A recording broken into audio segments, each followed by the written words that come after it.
인사합시다. 괴로울 때 주를 바라봅시다. 한 번 더 인사합시다. 수련회 꼭 참석하시기 바랍니다.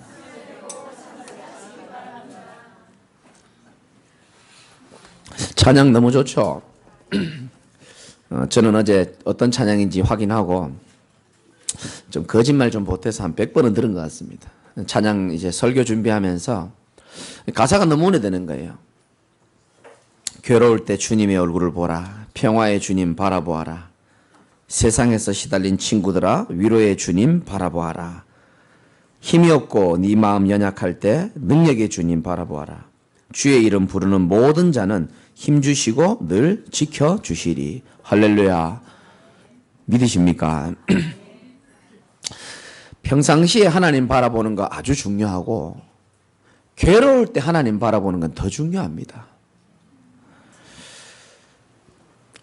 우리가 하나님 바라볼 수 있는 은혜가 있어야 되는데 우리가 하나님을 바라보잖아요. 사람이 잘 안 바라봅니다. 하나님을. 눈에 보이지 않는다는 이유로. 근데 괴로울 때 주님을 바라보고 상한 심령으로 하나님 바라보면은 이상하죠. 세상에서는 얻을 수 없는 하나님의 평안. 세상에서는 따라할 수도 없고 줄 수도 없고 이해할 수 없는 하나님만 주실 수 있는 참된 안식. 그게 우리에게 임하는 줄 믿으시기 바랍니다. 정말입니다. 고난이 오고 괴로울 때에 자칫 잘못하면 우리는 그 문제 자체만 바라볼 때가 많이 있습니다. 고난이 오고 위기가 올 때에 하나님이란 단어를 생각하시기 바라고 여호와를 바라보시기를 주님의 이름으로 축원합니다.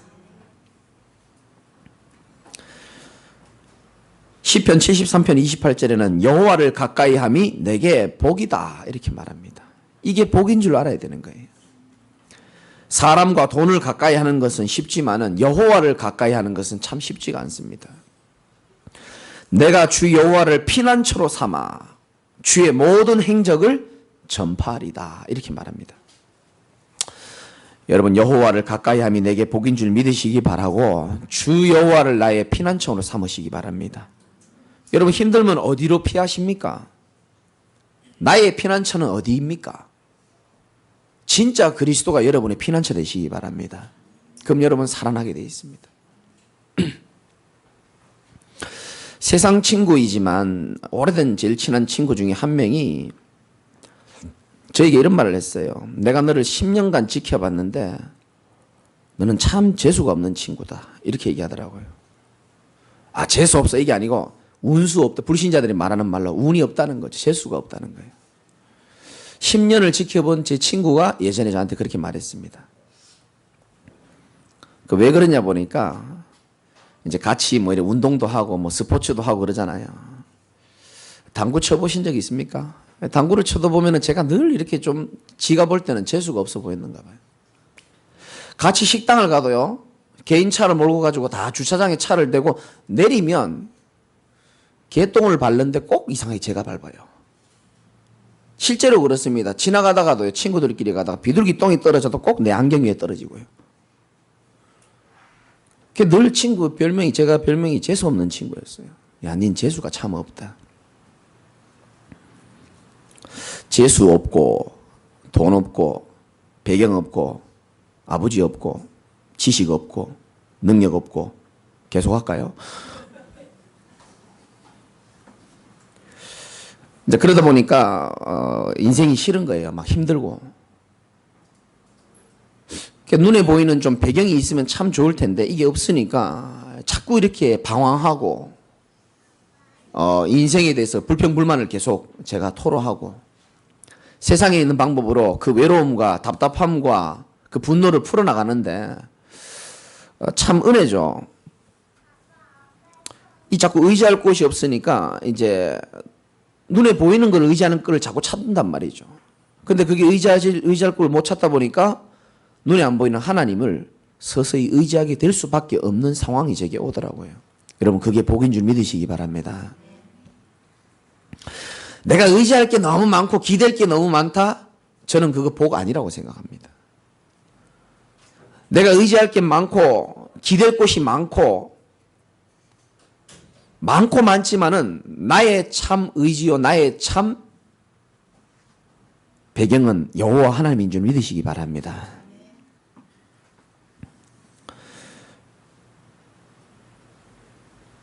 저는 여러분에게 질문하고 싶은 게요. 내 인생이 내 마음대로 됩니까? 내 생각한 대로 내 인생이 잘 그렇게 됩니까? 여러분이 그렇게 붙잡고 의지했던 것들이 여러분에게 얼마나 행복을 가져다 줍니까? 빨리 우리는 의지 대상을 바꿔야 되는 겁니다. 오늘 말씀처럼 여호와를 가까이 함이 내게 복이라. 내가 주 여호와를 피난처로 삼아. 여러분 하나님을 피난처로 삼으시기를 주님의 이름으로 축원합니다.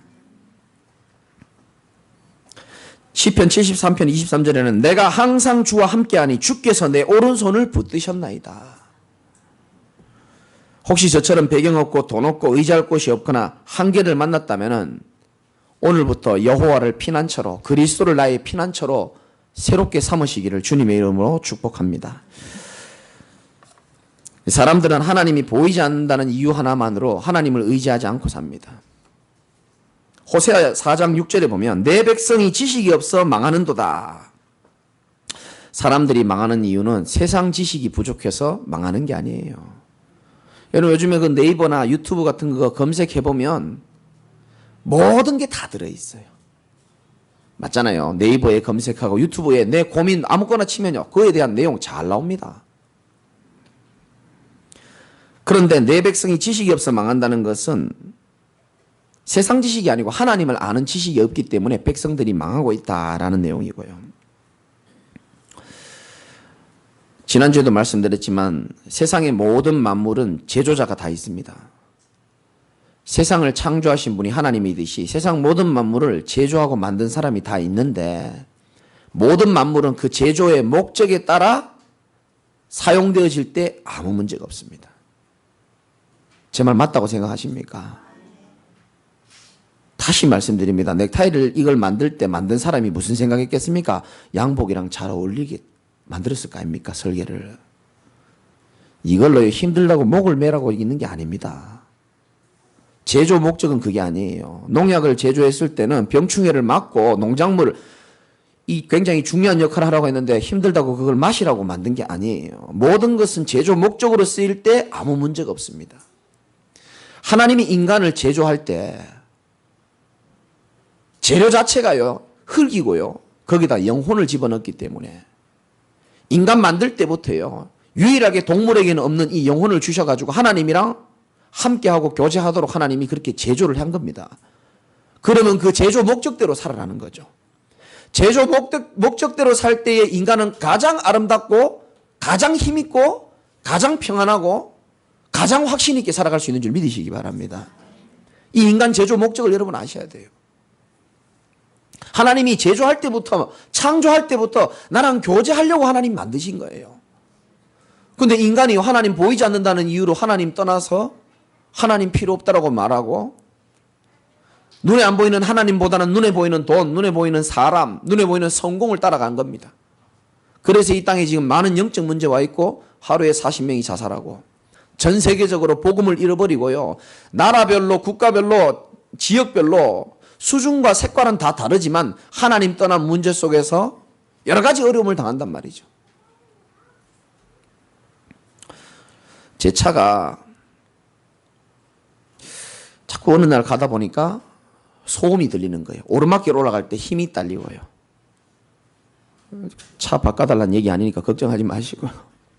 차 올라가는데요. 힘이 막 딸리고요. 이상한 노킹 소리가 있잖아요. 막 다다다다다 소리도 들리고요. 막. 그리고요. 엔진 오일 넣은 지도 얼마 안 됐는데 엔진 오일이 얼마 없다 그러고요. 이상하다 싶어가지고.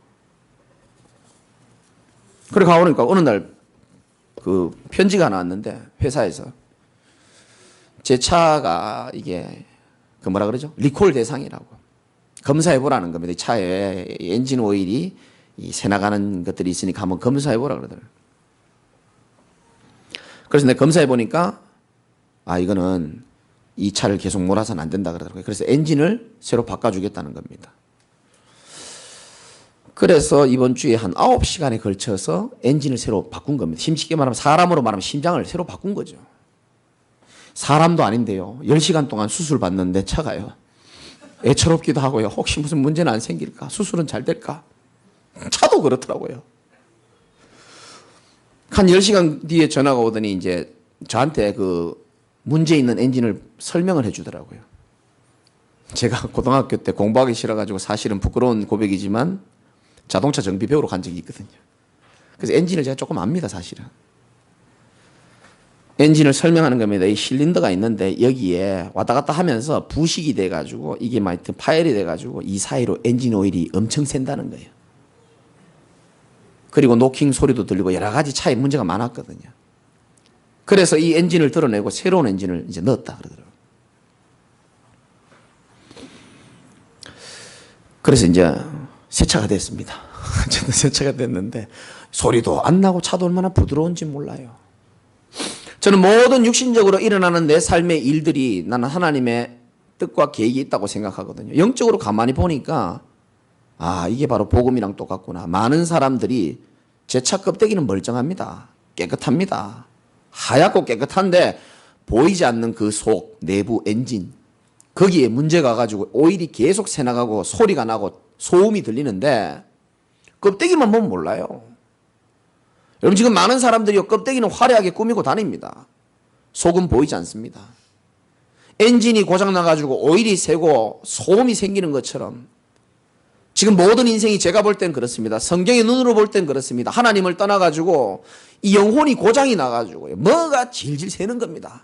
힘이 빠져나가고 돈이 빠져나가고 뭔가 기운이 빠져나가고요. 그래서 오는 증상이 무기력, 우울증, 정신문제 여러 가지 많이 생기는 겁니다. 소음이 계속 생깁니다. 시끄러워요. 내 스스로 내 개인도 시끄럽고 생각이 많아서 시끄럽고 가족 안에서 시끄럽고 누구를 만나도 시끄럽습니다. 소음이 생기는 것처럼.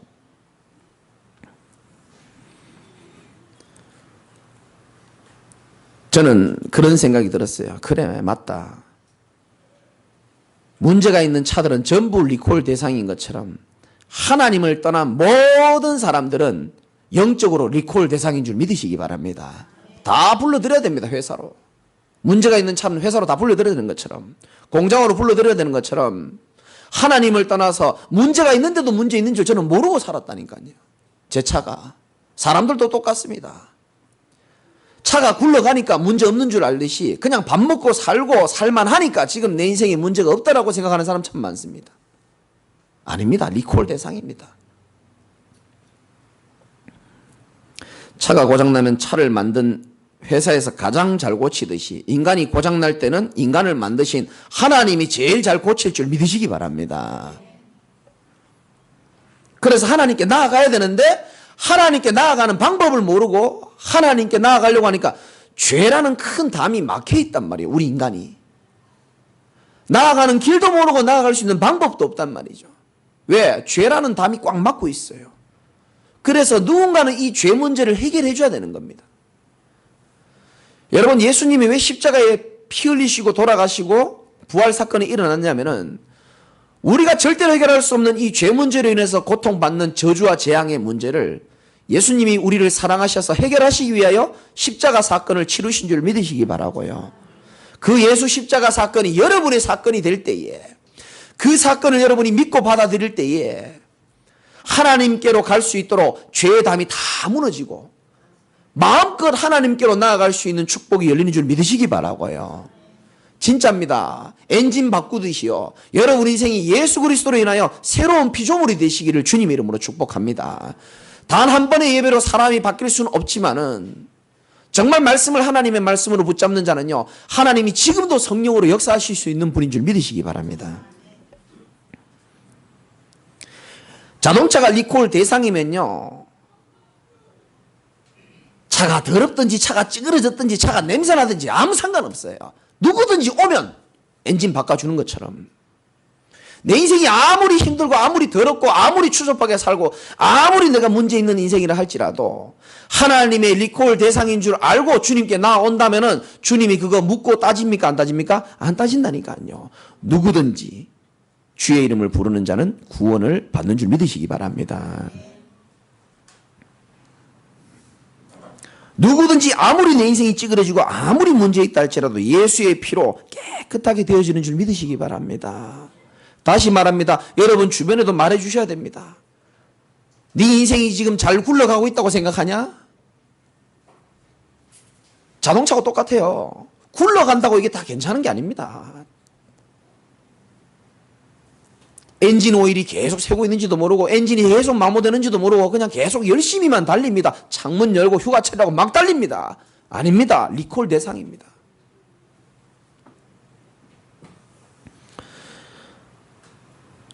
우리 인생의 가장 큰 축복은 내가 내 영혼이 고장난 줄 알고 하나님으로부터 리콜 대상임을 알고 하나님께로 나와서 그리스도를 만나고 엔진 바꿔서 새로운 차가 되는 것처럼 여러분의 영혼이 새롭게 바뀌어져서 새로운 피조물로 살아가는 것 자체가 가장 큰 축복인 줄 믿으시기 바랍니다.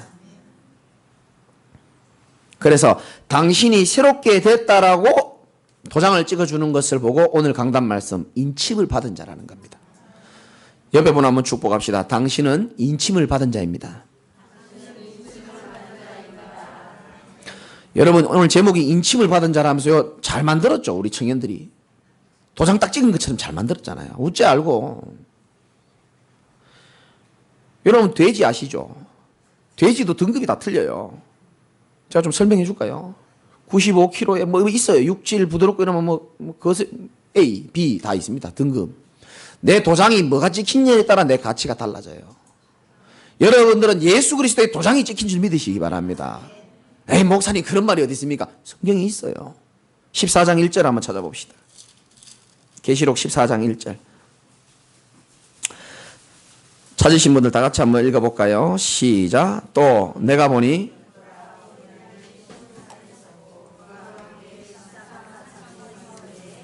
그들의 이마에는 어린 양의 이름과 아멘입니까? 이제 말세에 이제 이러이러한 일이 일어날 것인데 사실은 지금도 우리에게 동일한 말입니다. 어떤 도장이 우리에게 꽝 찍혔죠? 우리의 심령에 어떤 도장이 찍혔습니까? 그리스도의 이름과 하나님의 이름이 새겨져 있는 도장이 여러분에게 꽝 찍힌 줄 믿으시기 바랍니다. 여러분 도장의 효력을 아십니까? 서류 다 쓰고 난 다음에 마지막에 뭡니까? 도장 찍어야 되는 겁니다. 도장은요, 이게요, 도장을 찍어야 효력이 생기기 시작하는 겁니다. 그러면 우리가 성령으로 에베소서 1장 13절에 보면 성령으로 인치심을 받았다고 나오는데 과연 그게 무슨 뜻이냐는 거죠. 내가 인침을 받은 자인데 이게 무슨 뜻이냐? 이거 중요하죠. 인침을 받았다는 것은 첫 번째 한마디로 말하면 여러분 옛날에는 그 전쟁에나 노예 포로에게 주인이요 이마에다가요 실제로 이마에다가 도장을 딱 찍습니다. 땅 찍습니다. 그 도장을 찍는 의미가 뭡니까? 이제 너는 누구 거라고요? 내 거라는 겁니다. 하나님이 여러분에게 인쳤다는 것은 너는 이제 사단의 자녀가 아니고 하나님의 자녀인 줄 믿으시기 바랍니다. 도장을 꽝 찍은 겁니다. 너는 내 것이다. 성경에 보면 너는 내 것이라고 제일 잘 나온 것이 이사야 43장의 1절에 보니까 야곱아 너를 창조하신 여호와께서 지금 말씀하시느니라. 이스라엘아 너를 지으시니가 말씀하시니라. 너는 두려워하지 말라. 내가 너를 구속하였고 내가 너를 지명하여 불렀나니 그 다음 뭡니까? 너는 내 것이라 이렇게 말한 겁니다. 하나님이 우리에게 말씀하십니다. 도장 빡 찍는 이유는 너는 내 것이라고 말씀하시는 거예요. 너는 내 것이다. 소유권을 말하는 겁니다. 우리는 누구의 소유라고요? 하나님의 소유인 줄 믿으시기 바랍니다. 여러분 노예를요 도장을 빡 찍어 놓으면은 다른 사람들이 주인들이요 도장 찍힌 사람은 못 건든답니다. 과거에 그랬어요. 뭔 말합니까? 도장을 찍었다는 것은 소유권을 말하는 겁니다. 너는 이제 주인의 것이라는 겁니다. 여러분의 인생이요 여러분 생각대로 그렇게 비참한 인생이 아니고 나는 비록 부족하고 연약하지만 전능하신 하나님의 것인 줄 믿으시기 바랍니다. 반드시 이번 주에 기억하셔야 됩니다. 나는 하나님의 것이다. 나는 하나님의 소유다. 그 뭐 어쩌란 말입니까? 43장 2절에 보니까 네가 물 가운데로 지날 때에 내가 너와 함께 할 것이다. 별로 은혜가 안 되는 모양인데 강을 건널 때에 물이 너를 침몰하지 못하게 할 것이며 네가 불 가운데 지날 때에 네가 타지도 아니할 것이고 불꽃이 너를 사르지도 못하게 할 것이다. 왜? 주인의 것이기 때문에. 여러분 걱정하지 마시고요. 하나님의 것인 이상 하나님이 책임지실 줄 믿으시기 바랍니다. 내가 너를 볼 때 보배롭고 존귀하며 내가 너를 사랑하였은즉 우리가 누군가에게 사랑을 받고 있다는 게 얼마나 힘이 납니까? 두려워하지 말라. 내가 너와 함께 하겠고 내가 너를 지었고 내가 너를 만들었느니라. 세상 사람들은 하나님의 것이 되는 방법도 모르고 되지 못했는데 우리는요, 하나님의 은혜로 성령의 인치심을 받았다는 것은 참으로 감사한 일인 줄 믿으시기 바랍니다.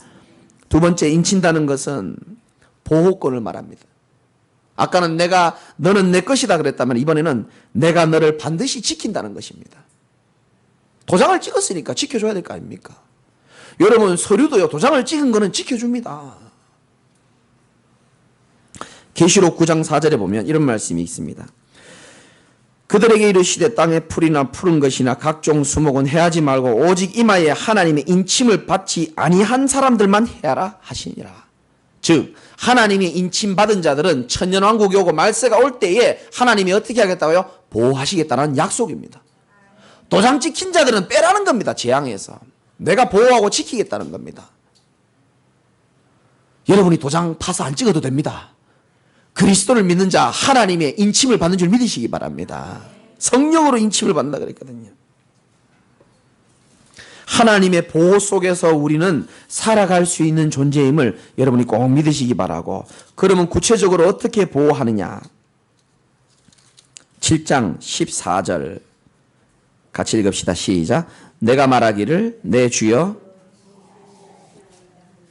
그가 나에게 이르되 이는 큰 환난에서 나오는 자들인데 어린 양의 피에 그 옷을 씻어 희게 하였느니라. 아멘. 자, 어린 양의 피에 깨끗이 죄가 씻어진 사람에게 어떤 보호하심이 따라오냐? 15절에 보니까 그러므로 그들이 하나님의 보좌 앞에 있고 또 그의 성전에서 밤낮 하나님을 섬기매 보좌에 앉으시니가 그들 위에 뭐 한다고요?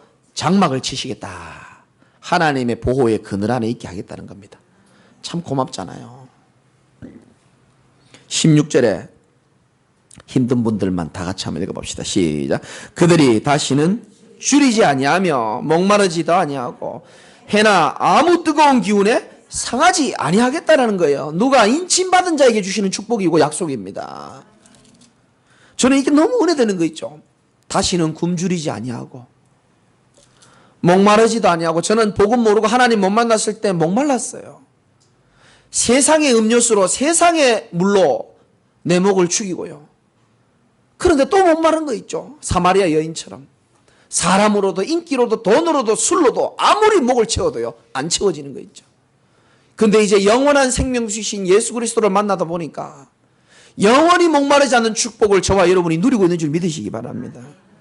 17절도 한번 읽어봅시다. 시작. 이는 보좌 가운데서 계신 어린 양이 그들의 목자가 되사 생명수 샘으로 인도하시고 하나님께서 그들의 눈에서 모든 눈물을 씻어 주실 것임이니라. 아멘입니까? 보좌 가운데 계신 어린 양이 그들의 뭐가 되사? 목자가 되사. 그리스도께서 내 목자가 되어 주시겠다고 얘기합니다. 이 양들이요 눈이 어두워가지고 실제로 양이 그래요.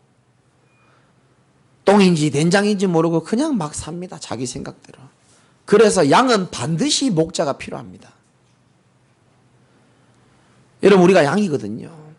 우리는 우리 인생이 어디로 가는지도 모르고요. 우리는 우리 인생이 똑바로 가는지는 모르는데 우리가 참 감사한 것은 우리의 인생길이 방황하지 않도록 어린 양의 목자 되신 예수 그리스도께서 항상 나와 함께 하신 줄 믿으시기 바랍니다. 내가 사망의 음침한 골짜기를 다닐지라도 해를 두려워하지 아니할 것은 주께서 나와 함께 하심이라. 믿으시기 바랍니다. 마지막으로 세 번째, 인친다는 것은, 도장을 찍겠다는 것은 어떤 또 의미가 있냐면 소유권, 보호권도 있지만 사명권도 있습니다. 너는 이제 내 거고 내가 너를 도장 찍은 이유는 사명을 제대로 감당하라고 도장을 딱 찍어주는 겁니다. 증인이 되어 죽어도 좋고 그리스도를 위해 살아가는 사명의 도장입니다. 사실 우리는 세 가지 사명이 있어야 됩니다.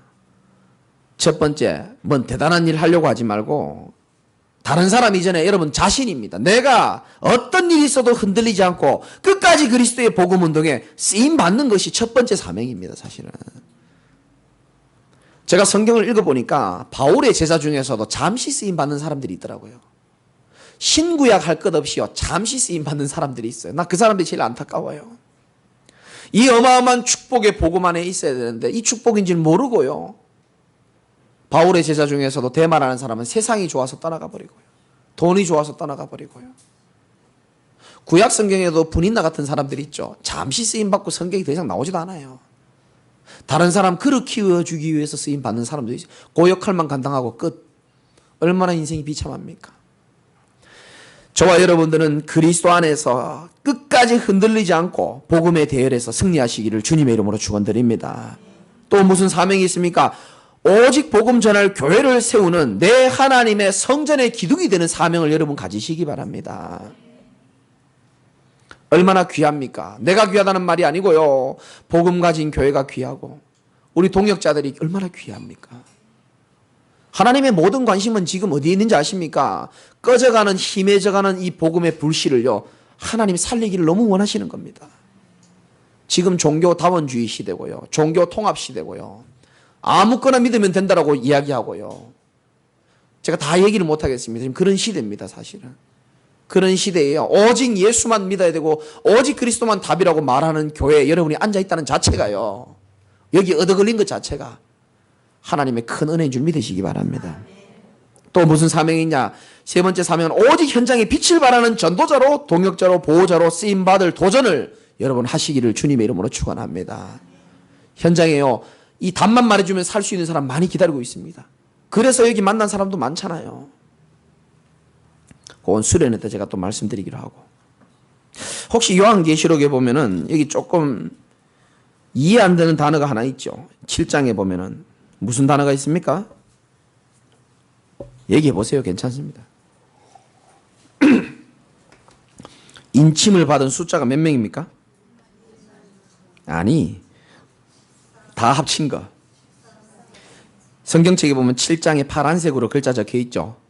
그죠? 한번 읽어봅시다. 시작. 인침을 받은 14만 4천 명. 혹시 여러분 또 이상한 데로 빠질까 싶어서 요거는 짚고 넘어가야 되니까. 신천지에서 14만 4천 명만 구원받는다고 얘기합니다.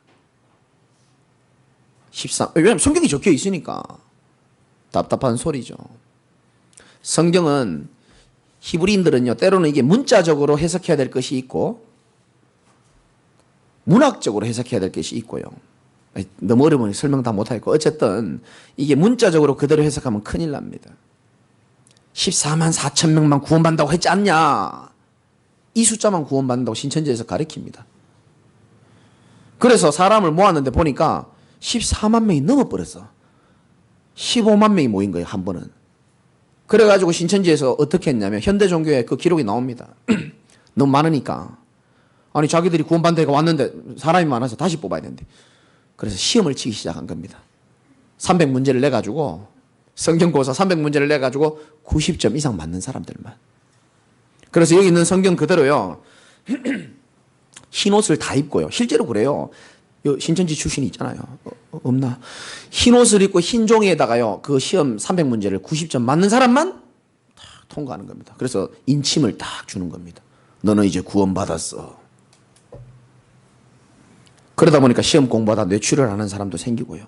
왜냐? 구원받아야 되니까. 뇌출혈이 중요합니까 지금? 참 미치겠죠. 그렇게 해서 14만 4천이 아닙니다. 아시겠죠? 혹시 여러분 신천지 빠질까 보래. 아직까지는 한 명도 없는데 그거 아닙니다. 이 성경에 숫자는 이 히브리인들이요. 이 숫자는요. 문학적인 의미가 있습니다. 보세요. 성경의 완전한 숫자가 뭔지 아십니까 혹시? 히브리인들이 말하는 7도 있고 또 맞아요. 13은 아닙니다. 10입니다. 이 12가 어떻게 해서 완전한 숫자로 말하냐 하면 하늘의 숫자 3, 성부, 성자, 성령, 땅의 숫자 4, 동서남북. 이거 곱하면 어떻게 됩니까? 12가 그래서 완전한 숫자입니다. 그래서 12사도, 그리고 구약의 12지파. 그래서 구약의 12지파, 신약의 12사도를 곱하면 어떻게 되죠? 12 곱하기 12는 12 곱하기 12 얼마입니까? 144거든요. 거기에다가 여기다가 수많은 물이라는 뜻의 천을 곱하면은 14만 4천이 되는 겁니다. 그래서 여기 나오잖아요. 9절 한번 읽어봅시다. 시작. 이 일 후에 내가 보니 각 나라와 족속과 백성과 방언에서 아무도 능히 셀 수 없는 큰 무리가 나와 손에 종려가지를 들고 보좌 앞과 어린 양 앞에 서서 큰 소리로 외치리되 구원하심이 보좌에 앉으신 우리 하나님과 어린 양께 있도다 하니 아멘. 능히 셀 수 없는 큰 무리를 말하는 거예요. 이 숫자가요 어떤 뭐 수학적인 숫자를 말하는 게 아니에요. 그래서 여러분 딴 데 잡혀가지 마시고 무슨 구원이 시험처가 되고 뭐 뇌출혈을 참아가면서 구원받고 뭐 그렇습니까? 아니에요. 10절에 보니까 구원하심은 어디에 있다고요? 보좌에 앉으신 우리 하나님과 어린 양께 구원하심이 있는 줄 믿으시기 바랍니다. 구원은요 어떤 인간적인 그런 거에 있지 않습니다. 성경 그대로 보좌에 앉으신 하나님과 우리 어린 양께 있도다. 믿으시기를 주님의 이름으로 축복합니다. 결론입니다.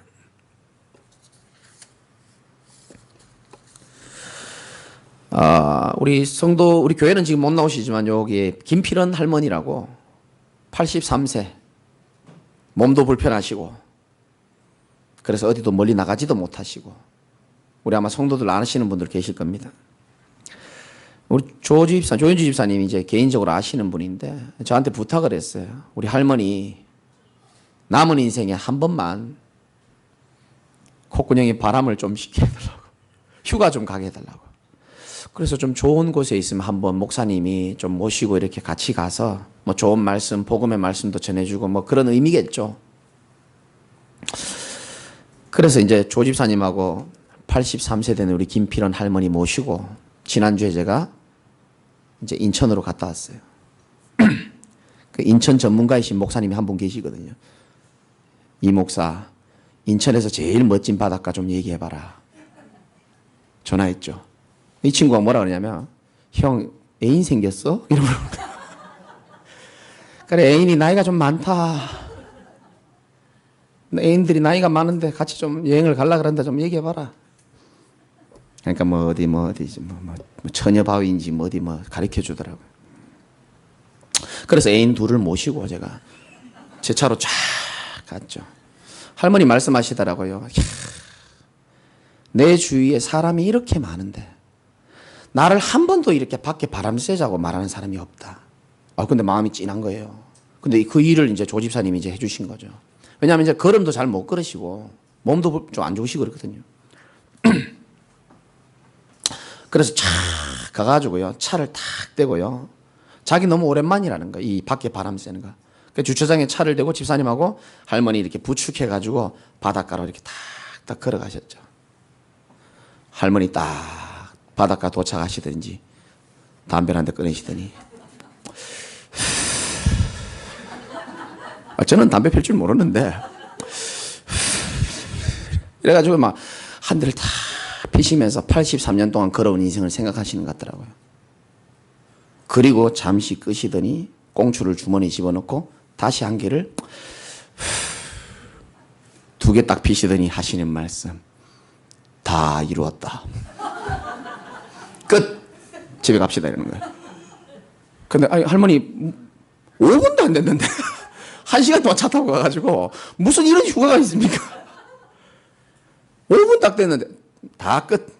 집에 갑시다. 그 내가 아니 이런 데 오면은 이렇게 그늘에서 냉커피도 마시고 바다 보면서 뭐 그런 거 있잖아요. 그러니까 필요 없어. 끝. 집에 가자. 조 집사님이 저한테 미안하니까 아니 할머니 식당에 이 주변이라도 식사라도 목사님 운전해 주셨으니까 하자고. 할머니 말씀입니다. 젊은 목사, 내가 83년을 살아봤는데 휴양지에서 음식 먹는 것은 정말로 어리석은 일이야. 나 그때 배 진짜 고팠거든요. 네, 알겠습니다. 할머니께서 그렇게 말씀하신다면 저도 순종하겠습니다. 5분 있다 바로 차 운전해 또 가는 거예요, 집으로. 가다가 집 가까이에 가면 또 뭐 좋은 데가 있지 않겠냐. 뭐 그래서 제가 알기로 집 가까이에 맛있는 데 별로 없는데 마침 여기 오다 보니까요 꽃게 그려져 있는 구로 디지털 근처에 꽃게 그려져 있는 일식집이 있어요. 거기 딱 가가지고 또 우리 집사님도 이렇게 식사 멋있게 대접하고 먹고 왔거든요. 내가 생각할 때는 이게 끝이 아니고 더 뭔가 있어야 된다 생각하는데 할머니는 끝이래. 제가 거기서 또 영적인 또 은혜를 받았잖아요. 예수님이 십자가에서 딱 돌아가시면서 마지막에 하신 말씀이 다 이루었다. 테텔스타이, 다 끝냈다는 뜻이거든요. 주님은 다 내 인생의 모든 저주와 재앙을 다 끝냈다라고 말했는데 나는 아직 안 끝난 것 같은 거예요. 냉커피도 마셔야 되고 뭐 더 있어야 되는 것처럼 우리가 영적으로 보면 그런지도 모릅니다. 분명히 주님은요, 십자가에서 네 인생의 지옥 가야 될 문제, 네 인생의 모든 문제, 사단의 문제, 저주, 재앙의 문제, 운명까지 완전히 다 끝냈다고 하신 줄 믿으시기 바라고요. 더 이상 내가 안 해도 될 만큼 하나님 다 끝내놓고요. 이제 네 남은 인생은 하나님의 나라와 성령 충만만 받으면 된다라고 말하고 이제 끝났다라고 얘기했거든요. 근데 우리는 아직 안 끝났다고 생각하는 겁니다. 아직까지 회복돼야 될 것도 많고. 아니에요. 내가 그 할머니 말씀을 순종하고요, 내 생각과 내 상황은요 순종할 수 없는 상황이었습니다. 뭐가 끝납니까? 지금 배고파 죽겠는데 내가. 뭐가 끝납니까? 나는 아메리카노도 한 잔 마셔야 되는데. 난 또 바닷가 언제 가볼지 모르는데. 내 생각이죠. 나는 아직 안 끝났다고 생각합니다. 아니요. 우리가 인침을 받았다는 것은 예수 십자가 사건으로 모든 문제를 다 해결했다고 하는 확증의 도장인 줄 믿으시기 바랍니다. 다 끝내놨다는 겁니다. 안 끝난 게 많은데 아니요. 순종하고 가다 보면은 맛있는 꽃게도 먹고 얼마나 배부르고 내가 행복했는지 몰라요. 여러분 오늘부터요, 의지 대상과 여러분의 생각을 조금 내려놓으시고요, 주님의 말씀에 전적으로 순종하고 따라가는 우리 인생이 되시기를 주님의 이름으로 축원합니다.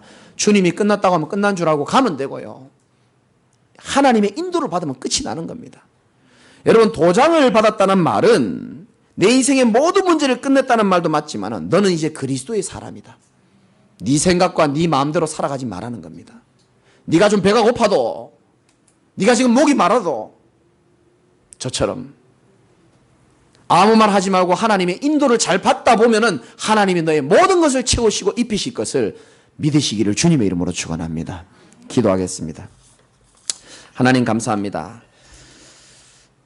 인침을 받은 자란 말씀으로 우리에게 은혜를 주셨는데 오늘 말씀을 통해서 내가 하나님의 것임을 다시 한번 깨닫게 하여 주시옵시고, 하나님이 내 인생을 책임진다는 내용이 들어있다는 사실을 기억하게 하여 주시옵시고, 이제 사명권을 제대로 붙잡고 이미 십자가에서 예수 그리스도께서 모든 것을 다 끝내셨다는 증거로 하나님 우리에게 도장을 찍어주신 것을 믿고 나는 이제 그리스도의 사람임을 확실히 인정하며 그리스도를 따라가며 말씀을 따라갈 때에 내 인생이 가장 완전하게 될 수 있다는 사실이 믿어지는 그러한 축복된 예배가 되도록 은혜를 더하여 주옵소서.